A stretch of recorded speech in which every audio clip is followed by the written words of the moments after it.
चोखो यति मिठो दिउँला तिमलाई माया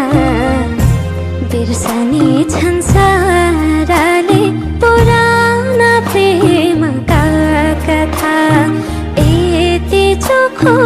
यति मिठो दिउँला तिमलाई माया